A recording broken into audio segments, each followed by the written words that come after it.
Pwede mo naman yan. Kumbaga, Pwede mo naman gawing sinangag yung niluwa mo. pwede mo bang isoli Oo. ang iyong misis sa iyong mother at father-in-law kapag hindi mo nagustuhan ang misis mo in the long run? Ano pa? Ang dami mo tanong meron ka pa isang tanong, di ba? Hindi na ba kayo happy Oo. sa relasyon at gusto lang kumawala sa isang toxic relationship? Ayan, baka maraming makarelate dyan. Alam niyo, may isang libro na sinulat, na perfect kung sa inyo. Kung yan po ang sitwasyon sa inyo, yung talagang ginawa nyo ng lahat, but you cannot stay together, di ba? Siyempre kami ni Julius, dahil nga para sa pamilyang Pilipino to, para doon kami, di ba? Na magtagal ang relasyon nyo. Pero nung kayo'y mag-asawa na, doon nyo na-realize na kahit anong gawin nyo, hindi talaga kayo Hindi na kaya i-work out. Hindi na kaya work out. Hindi kayo magkasundo, hindi talaga para sa isa't isa. At Ito na may libro, ang title ay Ito nga yung libro na ang title ay Tamang Guide sa Pakikipaghiwalay o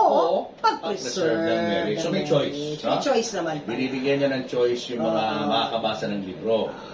Your legal and not so legal, not so illegal, right guide for a stress-free separation and the delightful moving on. Ayan. So kausapin na ho natin ang author ng libro ito para ipaliwanag sa atin kung ano ang laman nito. Mr. Angelo E. Base. Hi there, Sir Angelo, Base. magandang hapon po sa inyo. Magandang hapon din po. Oo. Bakit niyo po naisipan, sir, na gumawa ng ganitong libro? Actually, before pandemic pa, nakatanggap na ako ng mga messages inquiring about the annulment or divorce, everything about legal process. Average of 10 a day. So, nung pandemic, lalong dumami. So, sabi ko, they need something that will explain to them. Kasi napagod ako makaka-explain. So, every time may mag-i-inquire. Bakit po naging person nyo lagi? Hindi po kayo attorney di ba? Yes, Oo. may law firm kami. Ayun, Okay, law may ano, firm. law firm. Okay. I'm lawyers work. Alright. Gaano kahirap po ba ang magpa-annul? Kasi sa Pilipinas, wala pang divorce law. So, ang proseso is really annulment. Yeah. Paano po ba ang annulment? Paano ginagawa ito? Sobrang complicated ang proseso. No? Kailangan ma-meet mo na yung technical requirements like yung residence, certify pa yung barangay chairman na doon ka talaga nakatira. Because before, na-abuse yan. Nagkakaroon ng address bigla sa provinces because of a favoring judge sa korte. So, wala ka na Supreme Court yun. Nagkaroon ng mas mahigpit na rules about that. So, yun ang unang kailangan ma-meet, yung residency requirements. Kailangan i-prove muna. Pagka hindi na-prove, pwedeng i-dismiss yung case. And Ipo-prove mo na tumitira kayo sa isang lugar. yes, nandun nakatira isa sa parties. Okay. Yes. Tapos yung another party, pag hindi na siya nakatira sa Pilipinas o overseas na, kailangan mag-publish ka sa dyaryo or one of the family members sa kanyang dating email address ay dapat tanggapin yung kopya, yung petisyon. Eh may mga pamilyang ayaw makipag-cooperate. So they will never receive the copy. Tumatagal yung proseso. Ano usually ang pwede lang tanggapin ng courting reason ng hiwalayan? Yung unang technical requirements ay yung pagka hindi ka nasa tamang edad, may ikaw ay kinasal, minsan din ang dahil yung edad. Yung mga nagkasal, walang lisensya, and those are called formal and essential requisites. Pag hindi na-meet yung mga technical requirements na yun, pwedeng grounds. Pero hindi sapat para makumbinsi yung judge na i-dissolve yung marriage. So, pupunta tayo dun sa bagong grounds na dinagdag, yung psychological incapacity. Psychological incapacity incapacity. or insanity, whatever. Ano ba yung Kailangan patunayan na meron siyang mga hindi nagampanan dahil sa kakulangan niya sa preparations for the assignment. So kunyari, nang bababae siya at nawala ng pagmamahal yung misis niya dahil ilang beses siya nang ginagawa, pwedeng psychological incapacity yun. Yes. Kasi pagpapasaya sa sarili, hindi pa siya tapos sa pagpapasaya niya sa sarili niya before pumasok sa marriage. Tsaka hindi siya mature enough para, di ba, alagaan yung marriage o yung vows niya. Pero dalawa yan, di ba, sir? Merong kasal sa sa West, no? Sa West. At kasal sa simbahan. Paano yun? Paano i-handle yung dalawang yun? Pareho naman siyang legal sa paningin ng batas natin. Ang difference lang ay yung information na nabigay sa kanila. So kung naibigay ng tama yung requirement sa pag-aasawa, madali silang makakapag-desisyon ng tama. So, importante din yung maalam yung nagkakasal. Kasi sila yung pagkukuhanan dapat ng information ng focus o pinakasal. Kaya pag malalim ang explanation, hindi naintindihan ng mag-asawa, uuwi yan na hindi naintindihan yung pinasok nilang kontrata sa pag-aasawa. So, isa lang yun ang proseso. Isa lang. Kung under an annulment, kahit sa mata ng simbahan, annulled na rin yung kasal ninyo eventually. Iba yung Ibang proseso yun. Ibang proseso. Mas mahirap pa yung simbahan. Yes. Mas mahirap. So, dalawa ipa-file mo. Oh, because of this principle of separation of church and state. Yes. Pwedeng hiwalay ka na legally, kaya may legal separation na sinasabi. Pero kasal ka pa, sa simbahan, yun ang mas mahirap, Jules, yung simbahan. Diba? Pero, paano kung hindi ka legally qualified? Yung mga na-mention nyo, yan yung qualifications, diba? Para pwedeng magkaroon ng legal separation. Paano kung hindi ka mag-qualify sa lahat ng yun? What will you resort to? Yun actually yung tinuro Sa libro, yun. Hindi ka legally qualified kasi binigay ko lahat ng proseso sa question. Correct, oo. Ang option ninyo is to get the option. Para magkabalikan. Hindi ba option ng separation na lang?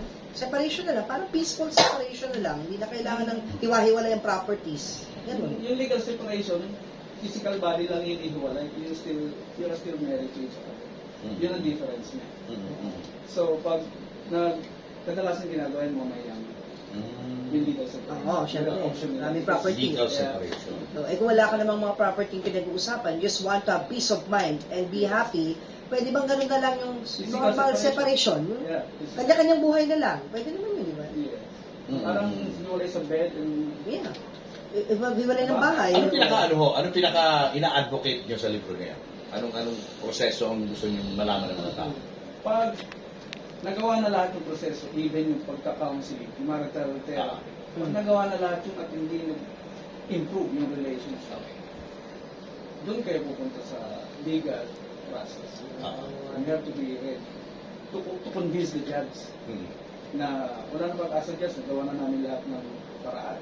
Naubos na yung ways to preserve the marriage. Then you go to the legal process. So, in short, Papa, ang mission ng libro ay kung kaya pa madaan sa counseling, di ba, yung mag-asawa, malay mo magkain laban ulit, di ba, Papo? Hindi na kailangan maghiwalay. Pero, kung wala nang magagawa, kahit nag-marital counseling yan, nananakit talaga yung lalaki. Ano mo yun?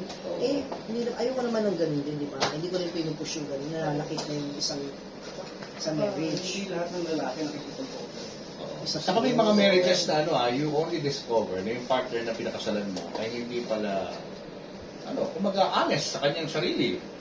Miyembro siya ng LGBT.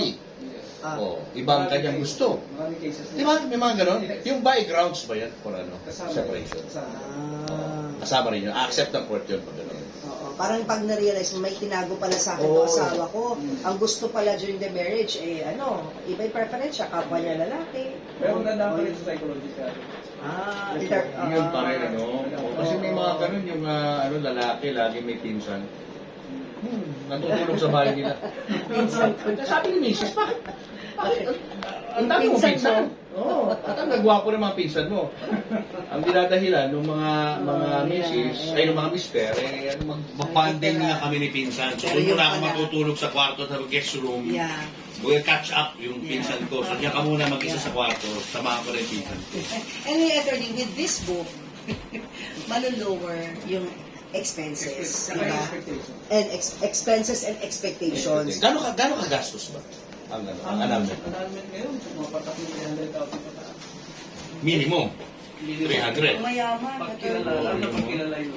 Pamayaman. Yes. Kaya yung mga, yung bubugbog ng asawa, whether yung lalaki ng bubugbog o yung asawang babae ng bubugbog, possible din yan.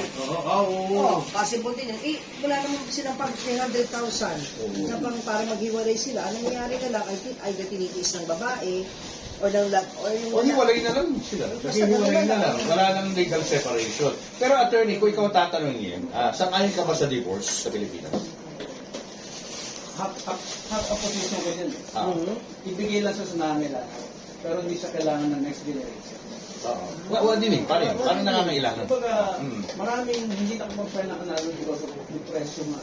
Yeah. Mahal. Hindi na ma-afford. That divorce law na ipupursige nila should only benefit them. These people na naghihintay ng divorce.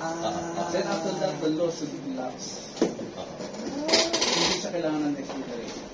When you say next future generations. Yes, anak nila. Kailangan yun. Kailangan turukan ng tama. Eh, what if yun din ang pagdadaanan? They make mistakes along the way, di ba? Okay, sila pa rin yung may obligasyon para turuan ang anak nila paano pumili ng tamang tao.